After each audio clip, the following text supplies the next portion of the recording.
Introducing the all-new Corolla. Lawmakers adopted revenue projections of $874.2 million for the fiscal year 2015 GovGuam budget. This is more than $10 million higher than the governor's total revenue projections of $863.8 million. Senator Mike Nicholas was concerned about these revenue projections because he says 2014 revenue projections haven't quite panned out. For example, the Department of Education is short approximately $6 million because their appropriation from the Territorial Educational Facilities Fund did not come in at what was projected at the time. The hospital is short $14 million in fiscal year 2014 because we projected X amount coming in for the Healthy Futures Fund, but a lot of that was eroded by tax credits that were used to offset that revenue.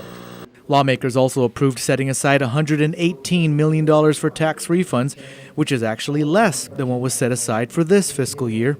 I don't have an objection, just wanted to state for the record, and I know you mentioned it, that the provisions for tax refund is stated to be $118 million. And just for the record, this year, it's the amount that we've set aside is about 120. I believe, for this fiscal year. My concern is that this number now is not consistent with everything else we're doing in terms of we're looking at growth. Although they had some concerns, ultimately lawmakers approved the revenue projections and the set-aside for tax refunds. Senators then moved on to Chapter 2 of the budget, which deals with education. The legislature has appropriated $230.8 million for GDOE, and they decided to stick to their original appropriation to the GUAHAN Academy Charter School.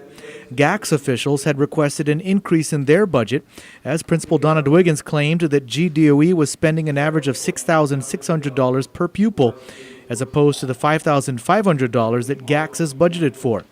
However, Speaker Judy Wonpat pointed to a report from GDOE that shows that GAC's is actually getting $7,873 per pupil. Now, this is an analysis that was done by the Department of Education.